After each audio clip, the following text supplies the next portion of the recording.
મમ્મીનો ફોન. હા મમ્મી. શું કરે છો બેટા?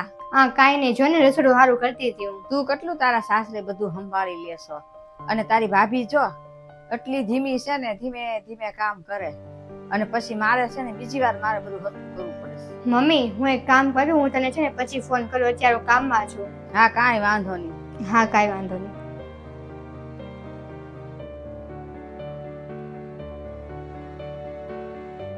મમ્મીનો ફોન.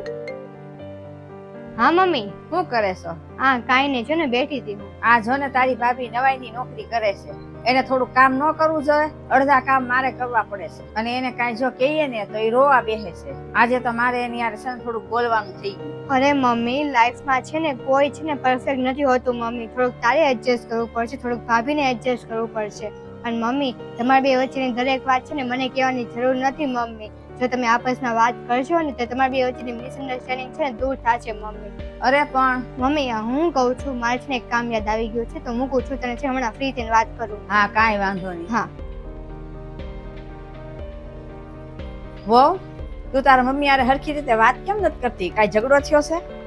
નહીં એવું કાંઈ નથી, પણ મેં એવું નક્કી કર્યું છે કે હમણાં છે ને મમ્મી સાથે ઓછી વાત કરીશ. કેમ? મમ્મી હમણાં તે છે ને ભાઈના લગ્ન થયા છે ને ભાભી છે ને નવા નવા ઘરે આવ્યા છે મમ્મી. તો જેટલો ટાઈમ હું મમ્મી સાથે વાત કરીશ ને એટલો ઓછો ટાઈમ છે ને મમ્મીને ને ભાભીને મળશે એકબીજાને સમજવા અને વાતો કરવા માટે. પછી મમ્મી બહુ લાંબી લાંબી વાતોમાં છે ને એવું બને જ તે કે એકબીજાના ઘરની વાતને લેવડ દેવડ થાય જ તે મમ્મી. પછી ભવિષ્યમાં કદાચ એવું બને કે ભાભીને ને મમ્મીને છે ને એકબીજા સાથે બને નહીં, અને એવું બને કે તમને છે ને ખરાબ લાગી જાય કે હું ઘરની વાત છે ને મારા મમ્મીને કરું છું મમ્મીને, આપણો સંબંધ બગડે. એટલે હું નથી ઈચ્છતી કે આપણે બેના સંબંધમાં છે ને તિરાડ પડે. પછી ગમે એટલો પ્રયત્ન કરીએ ને ઘરની કોક ને કોક વાત તો છે ને કહેવાય જ છે એકબીજાને મમ્મી. એટલે છે ને મમ્મી સાથેની વાતચીત મેં ઓછી કરી નાખી છે મમ્મી, જેથી કરીને મમ્મીનો અને ભાભીનો સંબંધ છે ને મા દીકરી જેવો બની જાય. પણ તું તો ઈ ઘરની દીકરી છો. જેમ તારી નણંદ મારી યારે ફોનમાં વાત કરે છે એમ તને મન નથી થતું તારા મમ્મી યારે વાત કરવાનું? હા હું ઈ ઘરની દીકરી છું અને હંમેશા માટે રહીશ, અને જરૂર પડે ને તો સાથે પણ ઊભી રહીશ. અને મન તો ઘણું થાય છે કે મમ્મીને ફોન કરી એની સાથે વાત કરું,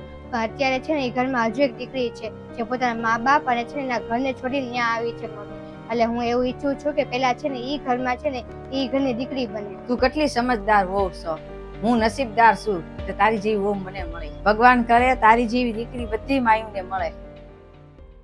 મમ્મી હમણાં હું તને છે ને થોડાક દિવસ ફોન નહીં કરું, અમે બધા ફરવા જઈએ છીએ ને બહાર એટલે. કેમ? ગયા મહિને તો તું એમ કહેતી હતી અમારી પાસે પૈસા નથી, અને અત્યારે હું તમે ફરવા જાવ છો? અરે મારા સસરાએ અમને પૈસા આપ્યા છે. તારા સસરાએ પૈસા આપ્યા? અરે મમ્મી મારા સાસુ ગુજરી ગયા હતા ને તો એના 12મા વખતે છે ને મારા દેરે પૈસા નહોતા આપ્યા ને જેઠે પૈસા નહોતા આપ્યા, હમણાં પૈસા આપ્યા હતા. તો પછી મેં મારા સસરા પાસેથી પૈસા માંગી લીધા કે જે કઈ ખર્ચો છો ને તમે આપી દો. તો આ વખતે ખેતીમાં જે કઈ પૈસા આવ્યા ને એ અમને આપ્યા છે, અમે ફરવા જઈએ છીએ. બાકીના પૈસા છે ને આવતી ખેતી આપશે. તને શરમ ન આવી? તારા સસરા પાસે તારી હાહુનું 12મું કર્યું એના તે પૈસા લીધા? એ પૈસા લેવાનો જમાઈનો હક નથી, અને તે કેવી રીતના લીધા? પાછા ઈ પૈસા લઈને તમે હું ફરવા જાવ છો? જમાઈ કઈ કેતા નથી? તારા સાસુએ કોઈ દી તમને બધાને હિસાબ કરીને રાખ્યા છે? વહુને છોકરાને બધાને બરાબર રાખ્યા છે? બિચારા તારા સસરાને કેટલું દુઃખ લાગતું હશે. ઈ તો ખુશી ખુશી તમને પૈસા આપી દે ને 12માના, પણ અંદરથી એને કેટલું દુઃખ થતું હશે કે પોતાની વહુ વખતે એના સાસુના પૈસા 12માના માંગે છે. ક્યાંય ફરવા બરવા નથી જવાનું.